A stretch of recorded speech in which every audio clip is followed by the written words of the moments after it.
International Space Station? My name is Anais, and how do you become an astronaut?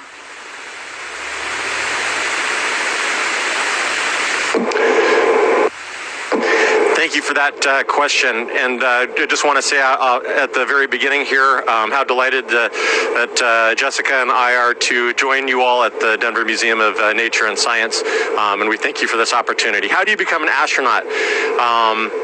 I think the bottom line, it requires hard work, but if you are a pilot, you need to have 1,000 hours of flying time in high-performance aircraft, and many of our pilots come from the military, from the Air Force, Navy, Marine Corps.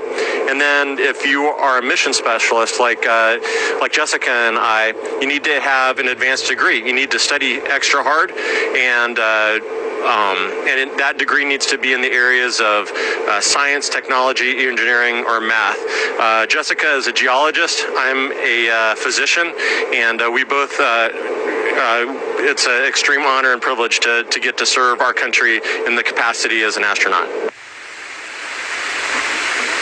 Hi, my name is Annabelle. Where does your water come from?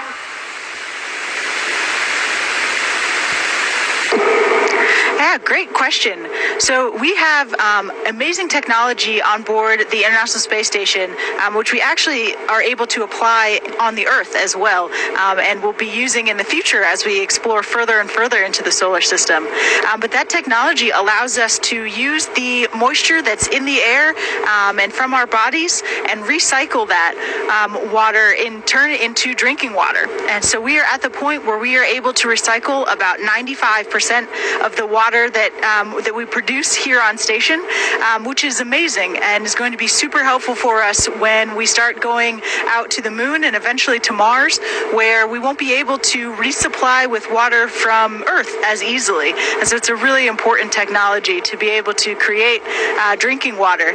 And so we end up, at the end of the day, we end up with water that can go into a drinking bag like the one that Chell is showing you here and create water for us to drink.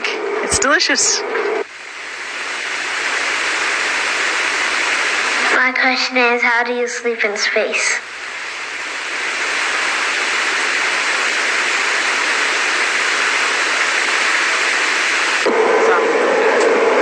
So I'm still recovering from the water question. How do you sleep in space? Well, the easy answer, I think, for me is really, really well. And we sleep in sleeping bags. Our sleeping bags are in our crew quarters, which are actually just behind us here. And I have my sleeping bag just tethered to the crew quarters with one cord, and when I get into it, I will get into my sleeping bag, and then I'll just float around in my sleeping bag inside my crew quarters. And for me, it's like sleeping on a cloud.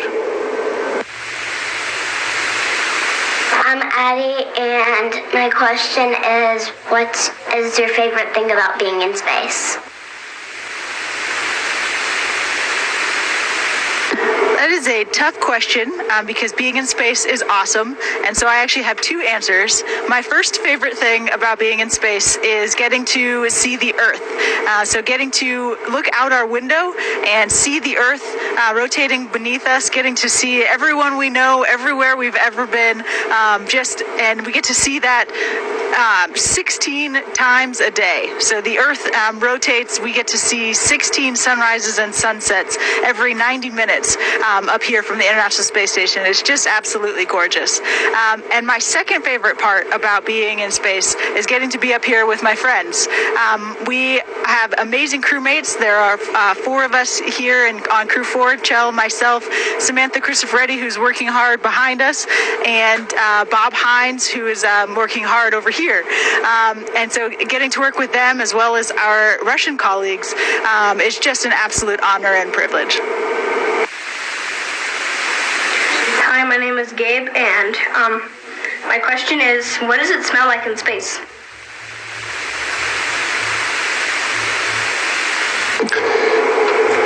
Hey Gabe, that's a great question. And this is my second mission, and when I got back to the space station, it smelled just like I remembered it, and that is the smell of space. So once we have a vehicle, a spacecraft that is docked with the space station and has just been exposed to outside, or when we bring a spacewalker back into the space station, it has this kind of a burnt metal smell. And so every time we open a hatch and are welcoming a new spacecraft, you smell that smell, and that has a very distinct smell, and I've never really smelled it back on the Earth. And so it was really cool to get back here to the space station and to experience that smell again. Hi, my name is Ibrahim, and my question is, what if debris damaged the space station?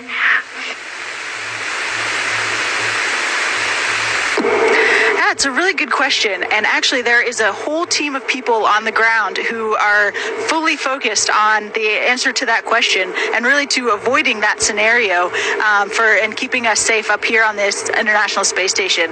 So that team is looking out for any pieces of debris or any particles, satellites, anything in space that might have a similar trajectory that would intersect with our trajectory up here on the ISS. And if that looks like that might be happening, then there are several things that we can do. The main one being that we can just change where we are. So we can change our orbit, and that way that deconflicts us from anything that might be on a similar pathway so that we don't end up colliding. So we are super grateful, super reliant on a whole team of people that keep us safe and productive and happy up here. My name is Dara, and my question is, what would happen if your tether broke on a spacewalk?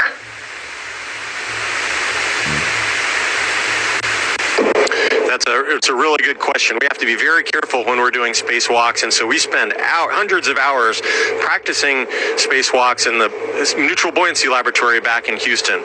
And that's we learn how to be very careful about using those tethers. And so hopefully what would happen is that we'd be holding onto a handrail, and we'd notice that tether broke, and so we would stop using that and start using a different one. If for some reason we were not holding onto the space station at the time and our tether broke, we have another tether called the safety tether that is holding us to the space station. If both of those tethers are broken, we have one last safeguard, and that is that we have a jetpack on the back of our spacesuit called the Safer.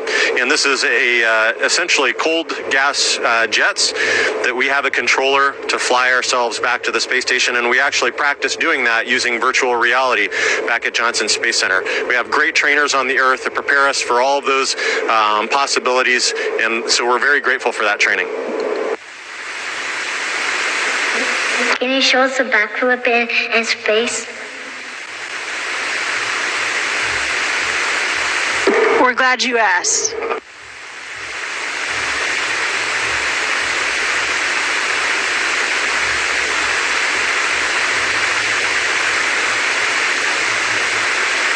You got a double out of Chell. Hi, my name is Allison, and my question is, what do they eat in space?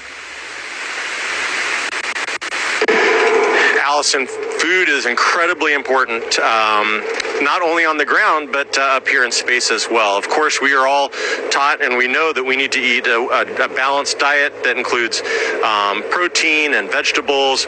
And so our food comes in two different ways up here. One is it's sealed in this kind of a greenish aluminum envelope. All of our food is pre-cooked. And so this is food that has been cooked on the Earth and then sealed in this envelope to keep it fresh. And when we're ready to eat, we stick it into a food warmer and it warms up. The other type of food is a dehydrated food. And so here are some veggies that have been rehydrated. These are asparagus. And so that'll be for dinner tonight. And those are kind of fun things. Those are things that we need to eat to stay healthy. And then every once in a while, it's okay to have a little bit of a treat.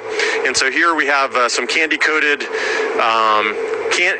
chocolate peanuts, and we really like these.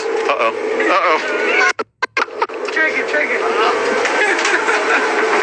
Got it. One more. And we like to have fun with those. They're tasty and fun. Hello, my name is Bryce, and how does it feel before you take off?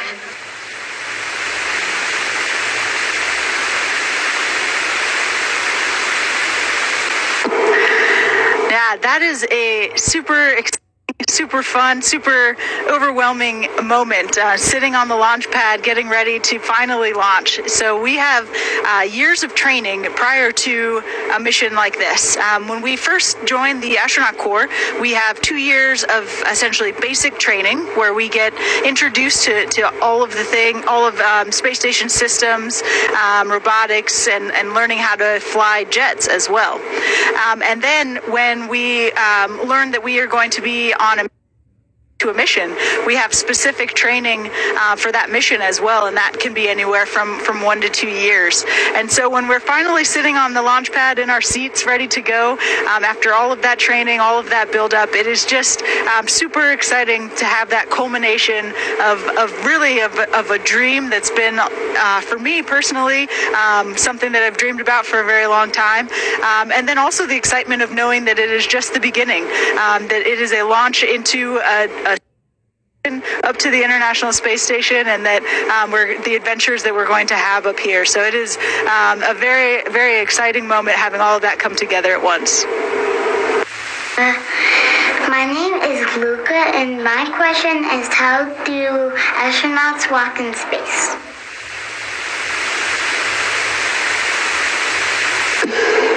Luca, that's a really interesting question. And we learn when we say walk in space, of course, walk, that very specifically means putting on our big white spacesuit and going outside of the space station. But we have to get around inside the space station as well. And to do that, we can use our hands and our feet. And so you can see these blue handrails. We grab onto those to move around, and those are on the floor too, and that's actually, we have our feet tucked under handrails to keep ourselves in place, and so we can push off of those, we can pull on these, and so when you first get into weightlessness, you first get on the space station, you're kind of clumsy, and you propel yourself and you run into things and you knock things off the wall, but after you've been up here a while, you become very efficient at moving around, and you can get from one place to another just by grabbing 1 or 2 handrails and turning yourself and rolling and doing a flip and ending up right where you want to be, and it's really, really cool. Hi, my name is Camilla, and my question is, have you ever dropped or lost something in space?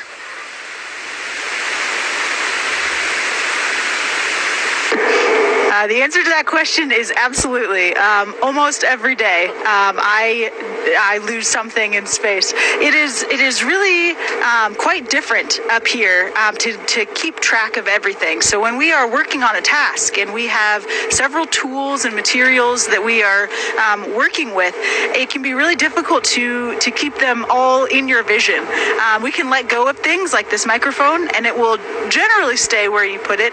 But after some period of time, the air current in the space station will pick it up and take it away. And if you are not paying attention and you turn around, it can be gone forever. So we spend quite a bit of time looking for lost items, but they always show up.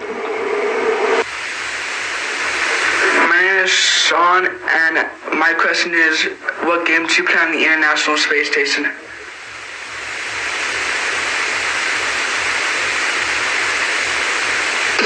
Well, one of the games we frequently play is I Spy, when we're looking for stuff that Waddy has lost. Actually, there are a lot of things that we like to do in our free time on the space station, but I think most of all, we love looking out the windows, looking back at the Earth, and we love hanging out with each other. So those are the 2 things that we probably spend most of our time on.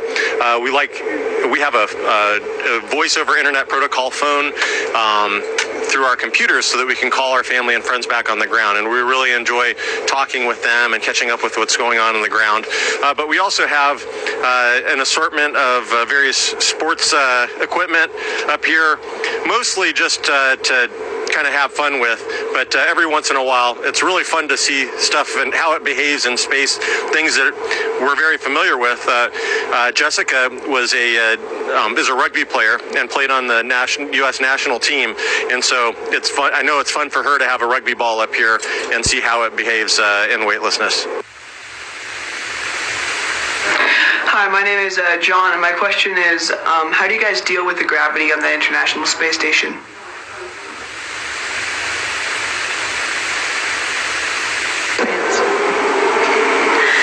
Yeah, so microgravity is actually one of the most fun aspects of being up here, but it definitely takes some adjusting. As Cho mentioned, when we first arrive, your body is trying to figure out how to work, how to think, how to move around in microgravity, and how to use the full 3D, the full volume of the space here on the ISS.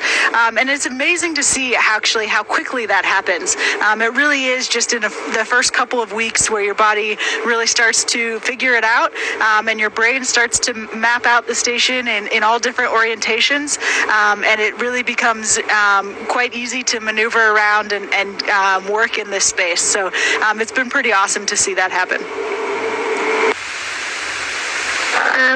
My question is, what kind of exercise do you do?